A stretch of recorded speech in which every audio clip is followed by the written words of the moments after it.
30K എന്ന് പറയുന്ന price പോയിന്റിൽ ഗെയിമിംഗ് ഫോൺസ് നോക്കുന്നുണ്ടെങ്കിൽ, അതായത് 30Kക്ക് അകത്ത് നോക്കുമ്പോൾ നമുക്കുള്ള ഓപ്ഷൻസ് എന്ന് പറയുന്നത് ഐക്യുവിൻ്റെ നിയോ 7 Pro നല്ലൊരു ഓപ്ഷനാണ്. അതുപോലെ തന്നെ OnePlusന്റെ 11R നല്ലൊരു ഓപ്ഷനാണ്. ഇനി നോക്കുകയാണെങ്കിൽ കുറച്ചുകൂടെ ബഡ്ജറ്റ് ടൈറ്റ് ആണ്, 25,000 രൂപ ആ റേഞ്ചൊക്കെയാണ് നോക്കുന്നതെങ്കിൽ പോക്കോൻ്റെ X6 Proയും പറയാറുണ്ട്. എന്നാൽ 30,000 രൂപയ്ക്ക് ഇനി ഐക്യുവോ അല്ലെങ്കിൽ OnePlusോ മേടിച്ച് പൈസ കളയണ്ട, പോക്കോൻ്റെ F6 വരുന്നുണ്ട്. F സീരീസ് നോക്കുകയാണെങ്കിൽ F1 ഒക്കെ നോക്കുകയാണെങ്കിൽ ഭയങ്കര കില്ലർ ഫോണായിരുന്നു. അതിനുശേഷം നോക്കുകയാണെങ്കിൽ മിക്ക ഫോൺസും റീബ്രാൻഡഡ് ആണ്. ചൈനയിലുള്ള റെഡ്മി ഫോൺസിന് എടുത്തിട്ട് പോക്കോ F3, പോക്കോ F5 എന്നൊക്കെ പറഞ്ഞ് മാർക്കറ്റ് ചെയ്ത് വിൽക്കും. അത്രയാണ് മെയിനായിട്ട് ചെയ്യുന്നത്. എന്നാൽ ഈ ഒരു സീരീസും അതുപോലെ തന്നെയാണ്. ചൈനയിലുള്ള ഒരു റെഡ്മിയുടെ ഫോൺ എടുത്തിട്ട് പേര് മാറ്റി ഇന്ത്യയിൽ വിൽക്കുന്നുണ്ട്. എന്നിരുന്നാലും സ്പെസിഫിക്കേഷൻ വൈസും പ്രൈസ് വൈസും പോക്കോ ആയതുകൊണ്ട് കില്ലറായിരിക്കും. ഞാൻ എക്സ്പെക്ട് ചെയ്യുന്ന പ്രൈസ് അറൗണ്ട് 28,000 റുപ്പീസാണ്. ആ ഒരു പ്രൈസ് റേഞ്ച്, അല്ലെങ്കിൽ ഒരു 29-30Kക്ക് അകത്ത് വരികയാണെങ്കിൽ കിടിലം ഫോണായിരിക്കും. ആ ഒരു പ്രൈസ് റേഞ്ച് ഞാൻ എക്സ്പെക്റ്റും ചെയ്യുന്നുണ്ട്. കാരണം ബ്രാൻഡ് പോക്കോ ആയതുകൊണ്ട്. ഇനിയിപ്പോൾ പല ആൾക്കാരും വന്ന് ചോദിക്കും, ഇതിൽ മദർ ബോർഡ് അടിച്ചു പോവോ അല്ലെങ്കിൽ സോഫ്റ്റ്വെയർ അപ്ഡേറ്റിന് ശേഷം എന്തെങ്കിലും കംപ്ലയിൻറ്റ്സ് വരുമോ എന്നൊക്കെ ചോദിച്ചു കഴിഞ്ഞാൽ എനിക്കറിയത്തില്ല. എന്നാൽ നേരത്തെ ഉള്ള പോക്കോ X6 ആണെങ്കിലും പോക്കോൻ്റെ X5 നോക്കുകയാണെങ്കിലും പോക്കോ F5 നോക്കുകയാണെങ്കിലും F സീരീസിന് പോലും F5ന് പോലും വലിയ രീതിയിലുള്ള കംപ്ലയിൻറ്റ്സ് ഒന്നും ഇതുവരെ വന്നതായിട്ട് കേട്ടിട്ടില്ല. എന്നാൽ അതിന് മുന്നേ ഉള്ള സീരീസിനൊക്കെ മദർ ബോർഡ് അടിച്ചു പോകുന്ന പ്രശ്നം ഉണ്ടായിരുന്നെങ്കിലും F5നും X5നും X6നൊന്നും ഇങ്ങനത്തെ പ്രോബ്ലംസ് കേട്ടിട്ടില്ല. ഇൻ കേസ് മേടിച്ചിട്ട് എന്തെങ്കിലും കുഴപ്പം വരികയാണെങ്കിൽ 1 ഇയർ വാറൻറ്റി ഉണ്ട്. ആ ഒരു വാറൻറ്റിയിൽ ഫിക്സ് ചെയ്ത് തരുന്നതാണ്.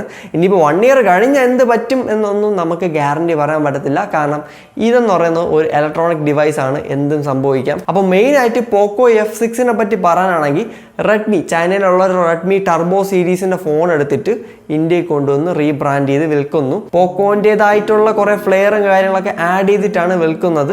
മാത്രമല്ല പ്രൈസും അട്രാക്റ്റീവ് ആണ്. ഞാൻ ഓൾറെഡി പറഞ്ഞു കഴിഞ്ഞൊരു കാര്യമാണ്. അപ്പോൾ ഇതിൻ്റെ ഡിസ്പ്ലേ സൈഡിൽ നിന്ന് തന്നെ തുടങ്ങാം. ഡിസ്പ്ലേ പോക്കോ X6 കിട്ടുന്ന ഓൾമോസ്റ്റ് അതുപോലത്തെ ഒരു ബെസൽലെസ് ഡിസ്പ്ലേ ആയിരിക്കും. 1.5Kയുടെ റെസൊല്യൂഷൻ കാണും, 120 Hz കാണും, AMOLED ഡിസ്പ്ലേ ആയിരിക്കും, in display finger print scanner കാണും.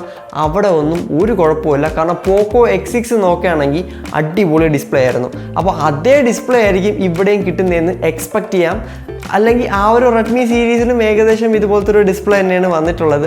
ആ ഒരു ഫോണിൻ്റെ വീഡിയോ ജസ്റ്റ് ഒന്ന് കാണിച്ചു തരാം. റെഡ്മി എന്നായിരിക്കും അതിൽ കാണുന്നത്, ബട്ട് ആക്ച്വലി ഇന്ത്യയിലേക്ക് വരുമ്പോൾ പോക്കോ എന്നായിരിക്കും അതിൻ്റെ പേര് വരുന്നത്. പിന്നെ ഈ ഒരു ഫോണിൽ നല്ല ഡിസ്പ്ലേ ഉണ്ട്. ഡിസ്പ്ലേയുടെ കേസിൽ ഒരു കംപ്ലൈൻറ്റും ഇല്ല. ബെസൽസ് ഒക്കെ നല്ല കുറവാണ്. Bezel-less experience, almost bezel-less experience എന്തായാലും ഈ ഒരു ഫോണിൽ നിന്ന് കിട്ടും. 120 Hz ഉണ്ട്. ബാക്കി ഒന്നും ഡിസ്പ്ലേ സ്പെസിഫിക്കേഷനിൽ നിങ്ങൾ വലുതായിട്ട് കോംപ്രമൈസ് ചെയ്യേണ്ടി വരത്തില്ല. അതിനിപ്പോൾ HDR ആണെങ്കിലും സ്ക്രീനിൻ്റെ ബ്രൈറ്റ്നസ് ആണെങ്കിലും റെസൊല്യൂഷൻ ആണെങ്കിലും ഒരു കുഴപ്പവും വരത്തില്ല. അപ്പോൾ ഈ ഒരു ഫോണിൻ്റെ ക്യാമറ സൈഡ് നോക്കുകയാണെങ്കിൽ അവിടെ എനിക്ക് കുറച്ച് പ്രശ്നങ്ങളുണ്ട്. 50 മെഗാ മെയിൻ സെൻസർ യൂസ് ചെയ്തിട്ടുണ്ട്.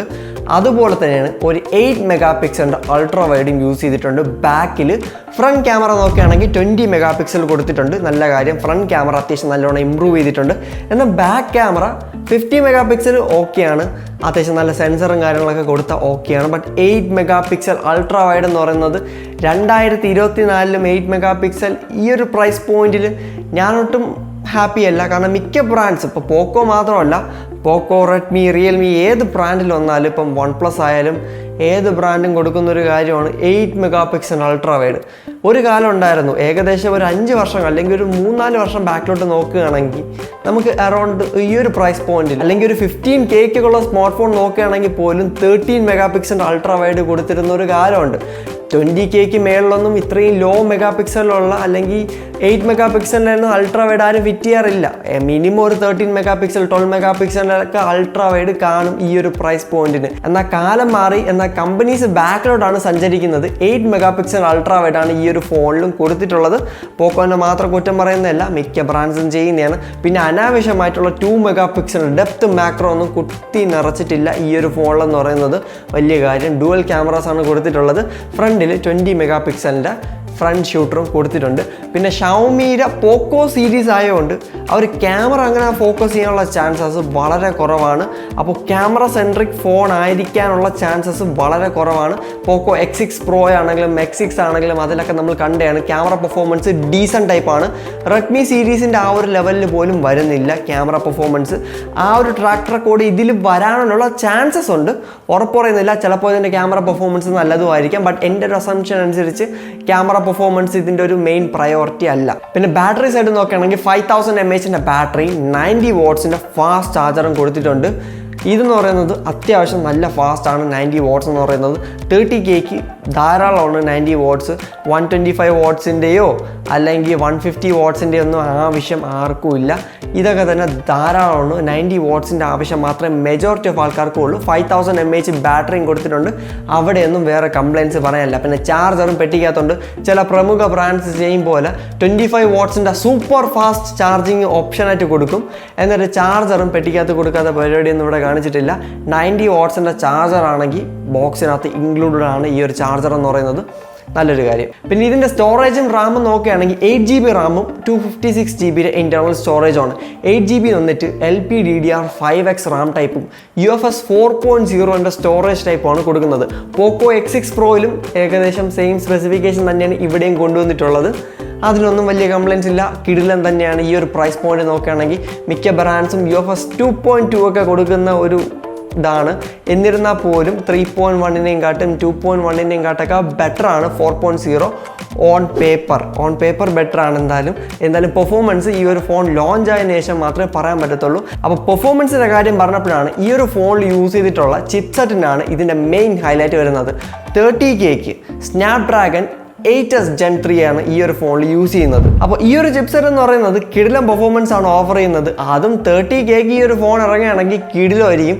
കാരണം ഈ ഒരു പെർഫോമൻസ് അല്ലെങ്കിൽ ഈ ഒരു പ്രോസസ്സറിൻ്റെ പവർ എങ്ങനെ പറയാമെന്ന് വെച്ച് കഴിഞ്ഞാൽ Snapdragon 8 Gen 3 top of the line flagship ഫോണിൽ വരുന്ന ചിപ്സെറ്റാണ്.